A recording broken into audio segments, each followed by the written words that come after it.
All right, all right, all right. Welcome in, all you party people on a Friday night out there raging. Mount Columbus Speaks, Friday Night Live. Gonna do a little NFL Week 9 predictions with you. Hope you all had a good Halloween last night. Hope everybody was safe out there and had a good time with the kids. Darren McKee was getting heat on the show yesterday for having healthy Halloween bags. Turns out they're actually pretty cool. Put a lot of work into it, so I don't know if anybody got to stop by his house, but you got some cool snacks in there, and you got some oranges. Is it a cool Halloween bag if you get a pretzel stick covered in chocolate, which is pretty solid? You get some gummy bears. I'm not sure what else. Oh, I think there's a little fudge stick, and then there were some oranges. I feel like if you put oranges in it, it counters out anything else cool that you already did. But I hope you all had a good Halloween out there. By the way, D-Mac banged up, had a bad bike accident yesterday. So if you see him, give him your well wishes. No joking. Was actually a pretty serious deal. He got banged up really bad. So tough deal for D-Mac. But anyways, I got nothing to do on Friday night because I'm a loser. And I assume that there's some other losers out there also with nothing to do. So why don't we talk some ball, man? How about we do that?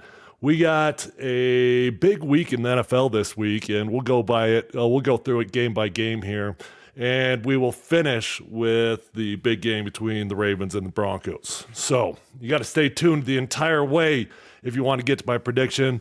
Broncos at the Ravens. Obviously, that's the big one, and we'll see what happens this weekend. All right, let's get this thing rocking and rolling, baby.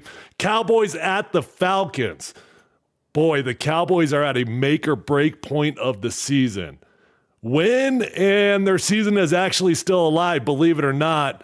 Lose, and somebody go find a body bag for Mike McCarthy because people are going to be running that dude out of town, and he might not be safe to go home. It's pretty safe to say that that organization is done with Mike McCarthy. Pretty safe to say that the players are done with Mike McCarthy. I mean, I've seen teams quit, and then I've seen the Cowboys. And they're confusing, man, because they got some talent, but they got no defense at all, and they're apparently anemic at football. They just don't want to play football. They don't like football. On the other side, though, they're playing the Falcons. So they are going to the Falcons. If this game was played in Dallas, I might feel a little bit differently about it. But they're going to Atlanta, and I'm a big fan of what's going on out there in Atlanta. Raheem Morris, their head coach. Love Raheem Morris. He obviously didn't get done in his first go-around down there in Tampa Bay, but he's got these boys rolling. Been around Raheem Morris a lot over my career. Was with him for about 4 years out in Washington, and he brought a dude named Zach Robinson, who, if you're from Denver, you might know that name. Zach Robinson is the offensive coordinator out there in Atlanta right now. Zach is a Chatfield High School graduate. That's right, Chatfield High. We've got coordinators and head coaches in the NFL. We got a head coach from Cherry Creek and Kyle Shanahan. We got a head coach in Mike McDaniel from Smoky Hill. And we got an offensive coordinator in Zach Robinson in Atlanta. How about that? That's pretty cool, right? Those are some big names going on in the NFL right here from Colorado. And I love what Zach Robinson is doing. I'm a huge fan of Kirk Cousins. If you ever listen to my show, you know I love Kirko. My opinion, not hyperbole, Kirk Cousins is the most underrated quarterback in NFL history. Atlanta is in the driver's seat right now to win their division, and Kirk Cousins is playing really good football. I think Kyle Pitts is going to have another monster game because Dallas cannot cover tight ends. Kyle Pitts is starting to figure it out. Give me the Falcons. All right, Dolphins at the Bills. Tua's back in action, and it's good to see. I'm not going to tell anybody what they should or should not do with their bodies, and Tua wants to play football. It's easy for us to look at it and be like, hey, you're an idiot. What are you doing? You got a life to live. The dude wants to play ball, and it's his life to live. So I'm rooting for Tua. Last week, kind of comical, last week Tua got out on a scramble, and I appreciate that. Somebody points out that Gary Kubiak's son is the offensive coordinator for the Saints. That's right. I actually don't know what high school Clint went to, but he went to CSU. I don't know what high school he went to.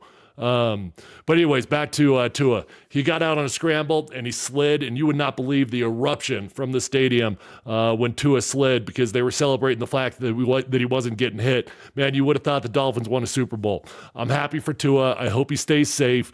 Unfortunately, Mike McDaniel, who is my very good friend, I love him dearly. They've had a rough go out there in Miami. I think they will start to figure things out as the season progresses now that they got Tua back. Obviously, the season is lost for the Dolphins, and the Bills are running away with their division. I mean, running away with it with absolutely no competition. Keon Coleman has been going off the last few weeks. The Bills are favored by 6, and they're going to walk away with the victory. Give me the Bills. Raiders at the Bengals. What the hell is going on with the Bengals this year? I say what the hell's going on with the Raiders, but we all expect that from the Raiders. Remember when Antonio Pierce was the talk of the town? Remember when Antonio Pierce takes over at the end of the season last year? They're smoking cigars in the locker room, and he's the cool coach. And then they're smoking cigars after every single win. And hey, we're rallying behind Antonio Pierce. Remember when that was fun? Now it's just disarray like every other head coach that comes through out there in Vegas, and I'm here for it, man. Look, I just hope the Raiders get more disarray. Max Crosby apparently wants out, which is surprising because he is Mr. Las Vegas Raider. He's got a tattoo of it. What do you do with that tattoo if you get traded, Max? You just get a new one or you cover it up? I don't know. Raiders are a hot mess. They've been messing around with their quarterbacks. Who's playing QB? Who cares? The season sucks. Antonio Pierce apparently is a great motivator.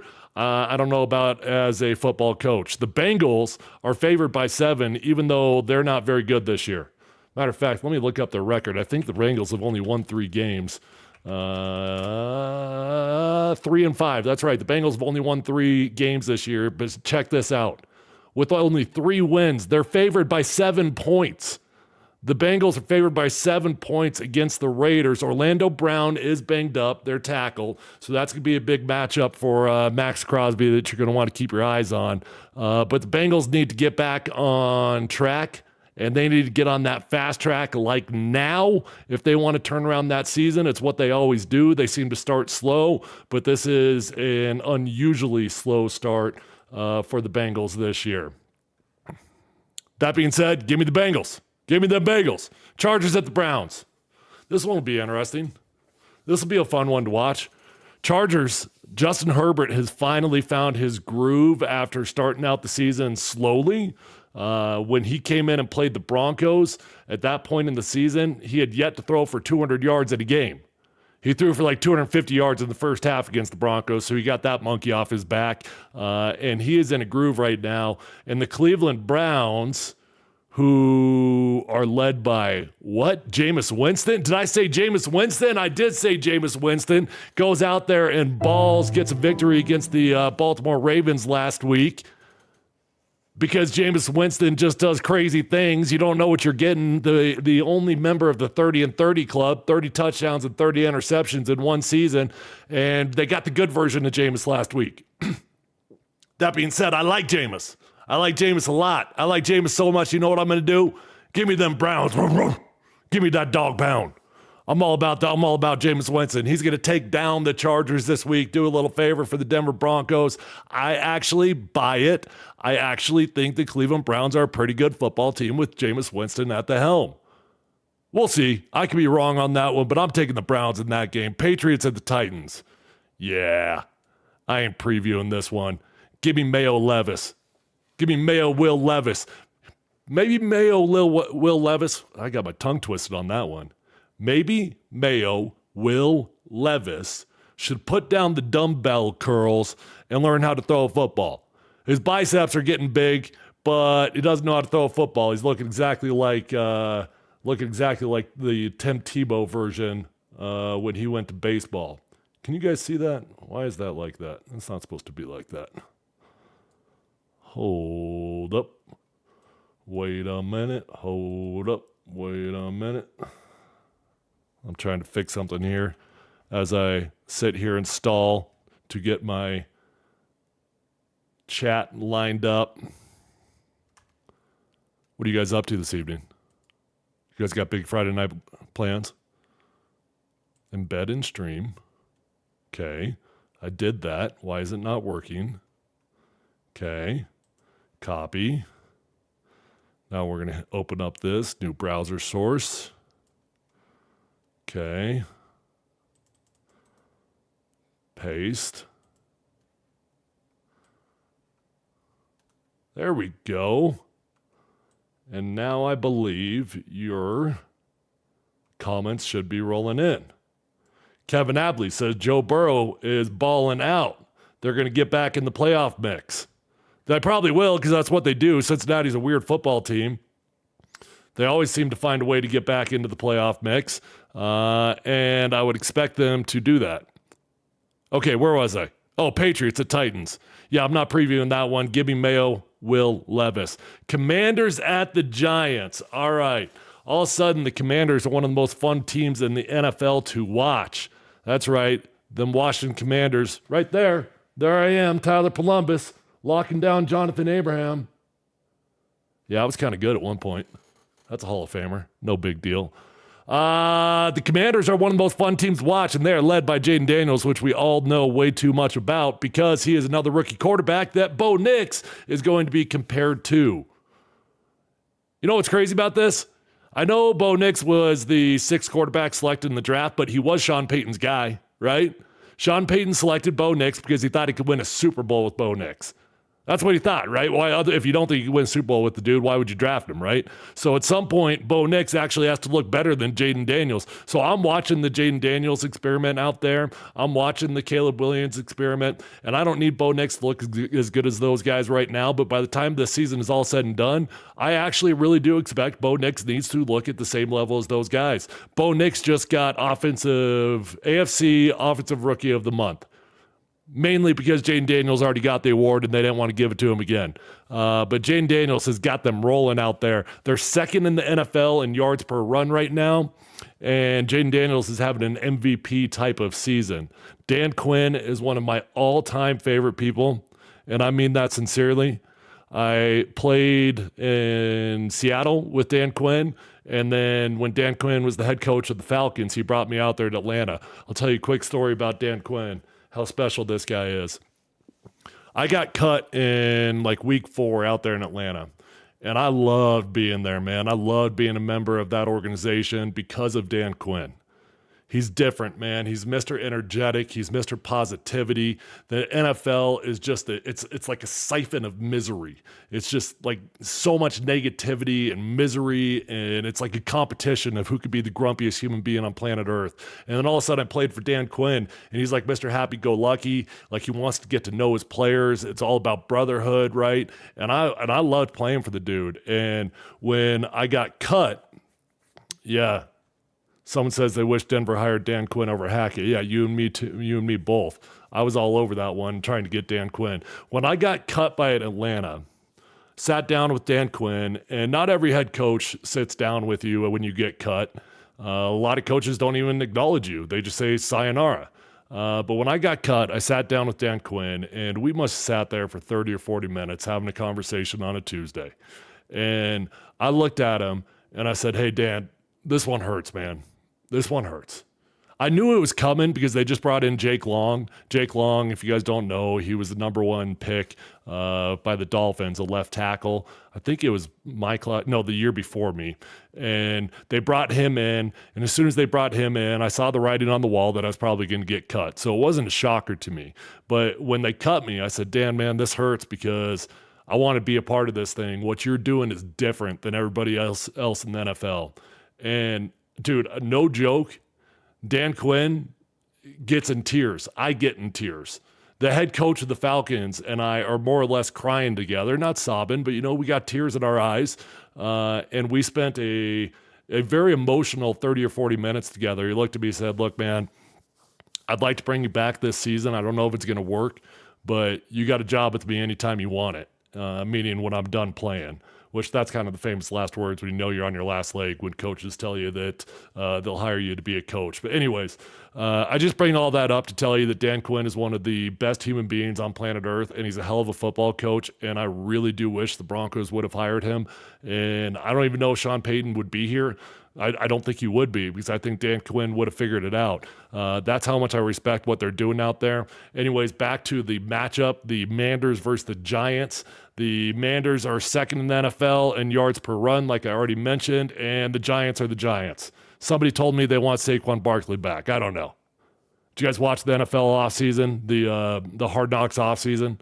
That was actually really cool. That's my favorite version of Hard Knocks, when they went behind the scenes and they could see the GM talking about Saquon, all the negotiations. You've got the owner saying that he's terrified that he's going to go to Philadelphia, and yet they still let him go test the market. They're like, "Hey, Saquon, why don't you go test the market? Whatever you get offered, bring it back to us. We'll see if we can match it." Saquon's like, "Yeah, see you later." Anyways, Commanders at the Giants. Give me the Manders, baby. They're rolling. Manders are absolutely rolling right now. Saints at the Panthers. Nah, I don't want to do that one. Moving on. Give me the Saints. Panthers are next level bad. Like next level bad. Did you guys watch by all 22? A little self promo here. Mount Columbus Speaks. I'm putting out all kinds of cool content. I do all 22 with the Broncos offense after the game. You can check it out in my YouTube. Go over there and subscribe right now if you have not subscribed, and you can see the all 22. After doing the all 22 of the Panthers game, I have never seen a more pathetic team in my life. That is the worst football team I've ever seen. The pass rush was literally non-existent to the degree like I didn't even think that they were trying. Bo Nix had 1,000, 2 1,000, 3 1,000, 4 1,000, 5 seconds to throw the ball on 10 different occasions. That's absolutely insane in the NFL. So I just spent 10 times longer than I intended on previewing that game between the Saints and the Panthers. Give me the Saints. Okay, Jags at the Eagles. I actually think this one low-key might be an interesting football game.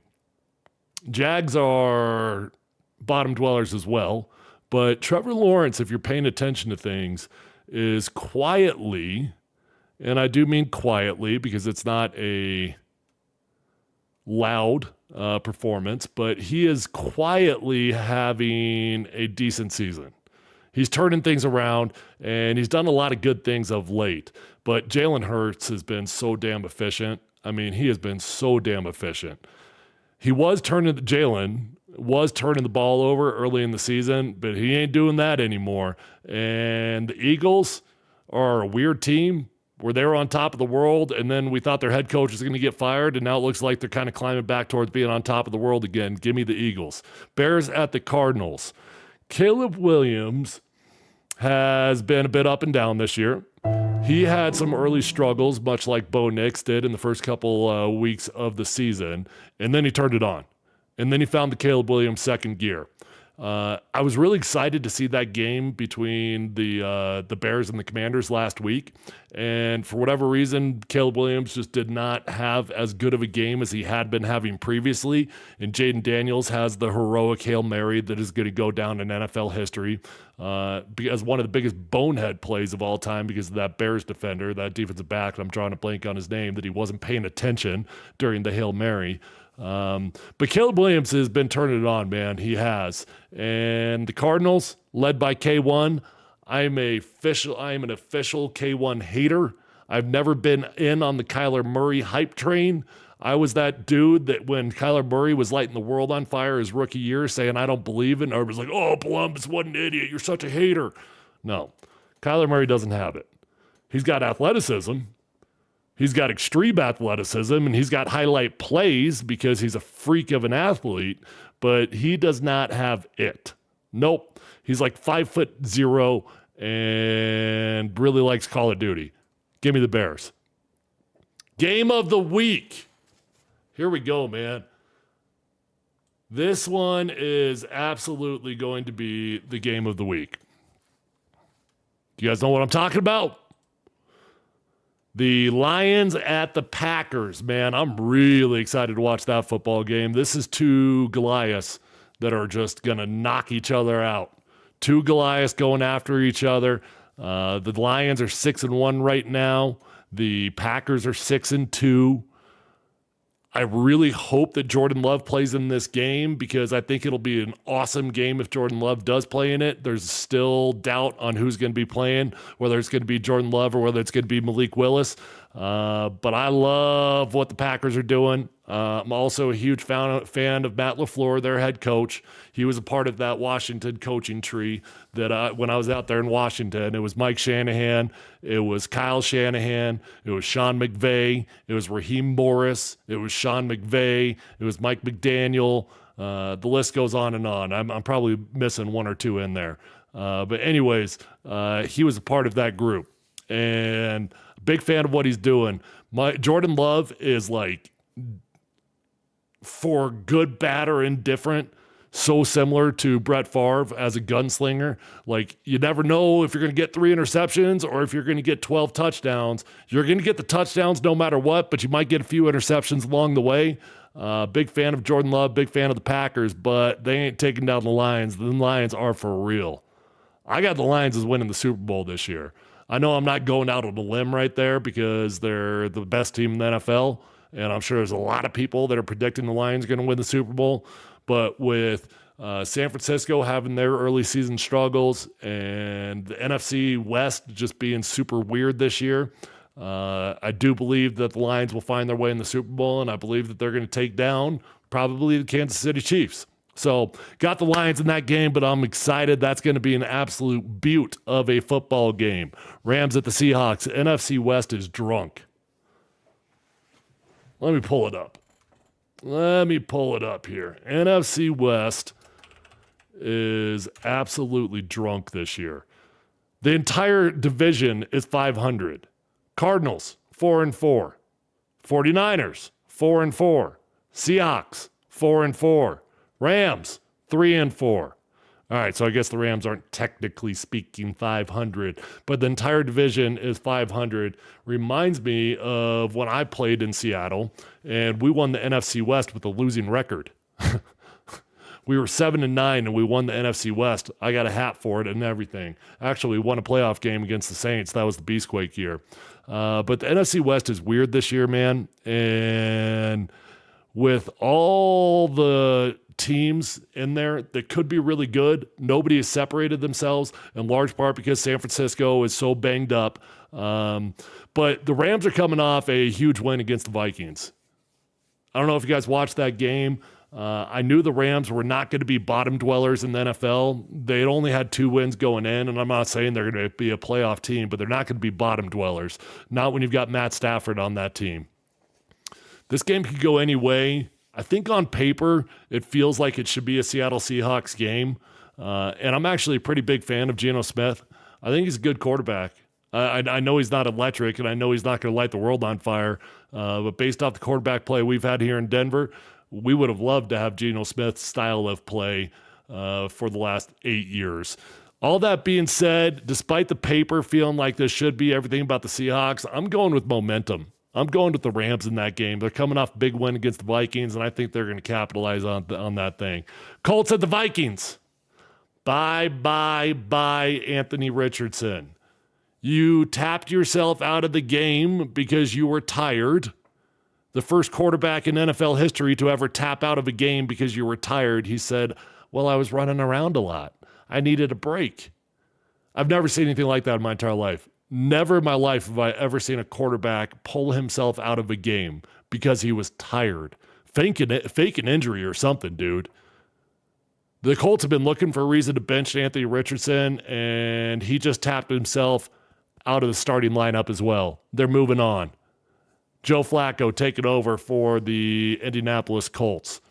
And it's not a short-term thing. It's not a temporary thing. The Colts have officially said they're moving forward with Joe Flacco for the remainder of the season. They're donezo with Anthony Richardson. Check this out. It was either 10 or 11. Forgive me. I can't remember. Let's call it 10 because it sounds better. Anthony Richardson has, in 2 seasons, only played in 10 football games, give or take. He's only played in 10 football games, and he got benched.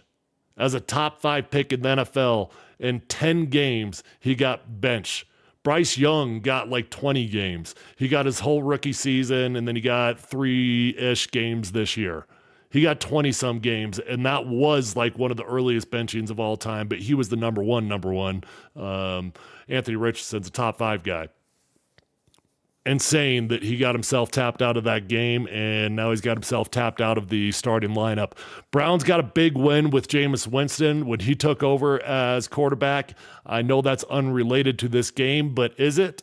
Joe Flacco is taking over for the Indianapolis Colts, and weird things happened when well-beloved quarterbacks, veteran quarterbacks, take over as the starter.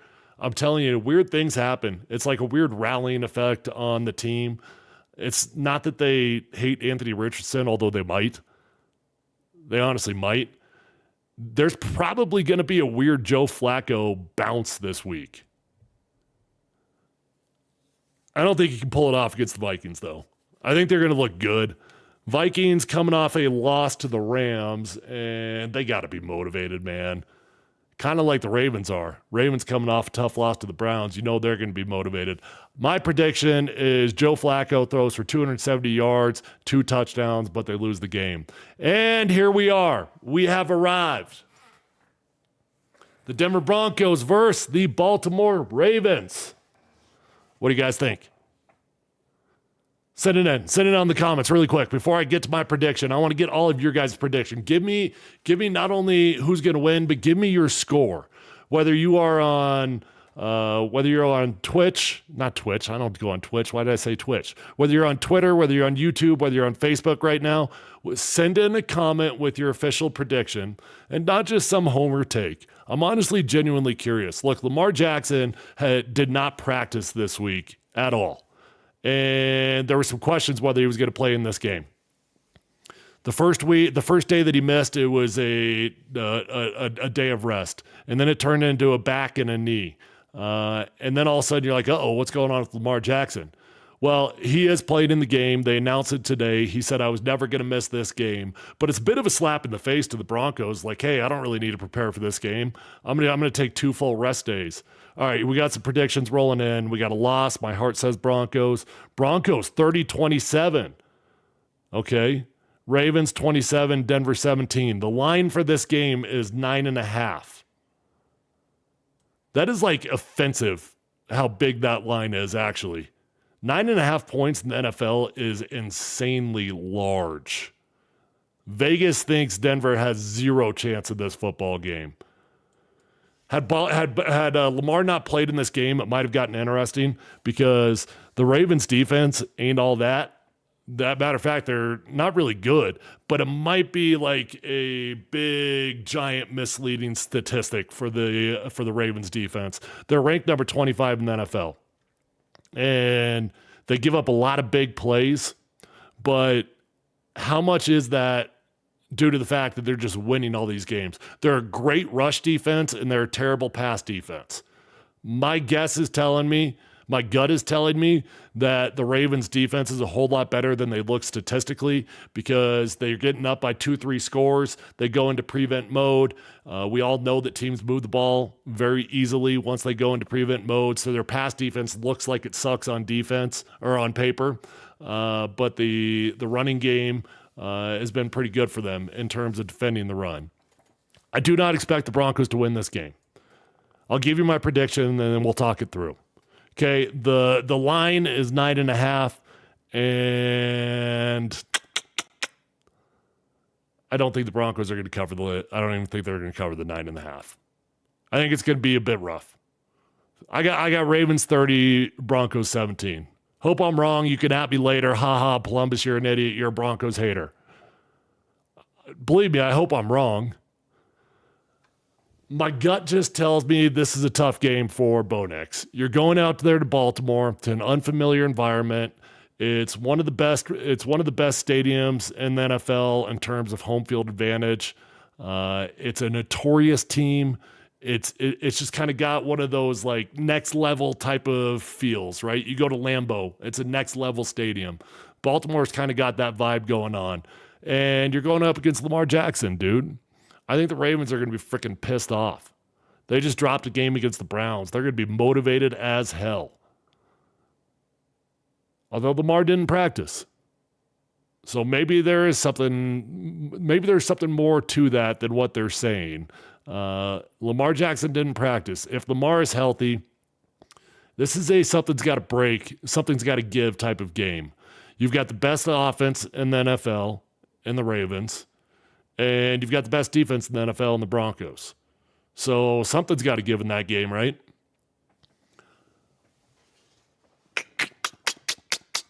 Broncos defense will probably look pretty good, and maybe 30 points is a little bit high. Yeah, I'm going to take it back. I don't think the Ravens are scoring 30 points. This defense is too good. I'm going to go 28. Yeah, 28. I know it's not a huge difference. I'm going to go 28-17. I think the Broncos defense is going to look pretty dang good for a while, and then eventually the dam's going to break. You've got a two-headed monster in that backfield that is the most dynamic backfield maybe in NFL history, with Derrick Henry and Lamar Jackson. And what happens is they just beat on you, and then they break. You know, Derrick Henry is going for the all-time single-season rushing record this year. He's going after that thing. I think the Broncos defense will be okay. Unfortunately, I got Bo Nix making a couple bonehead decisions in this game. Listen, if Bo Nix can go out there and not even win the game, just keep it respectable, that's going to be huge. I'm not a big moral victory guy, but I'll take a moral victory against the Baltimore Ravens. Hell yeah, I'll take a moral victory. Go toe-to-toe with an MVP and let us feel pretty good about that, right? I'm good with that because for me, this season was never about making the playoffs. It's getting confusing now because the Broncos are in such great position to make the playoffs that now it feels like everything's got to be about that. So it feels like the Ravens is a huge game. The Chiefs is going to be a huge game. But me personally, it was never about making the playoffs this year. I would almost rather Bo Nix look great in a loss and go toe-to-toe with Lamar Jackson, then the Broncos beat a Lamar Jackson-less Baltimore Ravens. Now, Lamar's playing the game, so we don't have to worry about that. But I was having that conversation throughout the week on my radio show. Would I rather the Broncos win so they be in better playoff position, or would I rather see Bo Nix go toe-to-toe with Lamar Jackson? Me personally, I'd rather see Bo Nix go toe-to-toe. I don't really care if they lose the game. Bo took a huge step last week in handling his business against a bad football team. And now he's got to take the next step in proving he can look similar to a Lamar Jackson. He doesn't have to look as good as Lamar Jackson, but just look like you can play with a Lamar Jackson. So if you keep this game to 7 points or less, I'll probably walk away with the moral victory type of vibe. And obviously it depends on what your eyeballs tell you, but I'll walk away with moral victory type of vibe. All right, Friday Night Live with Mount Columbus. I got no life, so I'm live streaming with you guys. I appreciate all you guys that tuned in or watching right now. Just a quick second to self-promo. If you've not gone over to my YouTube to subscribe, please do that right now. I love you, and you guys have a great Friday night and a great weekend.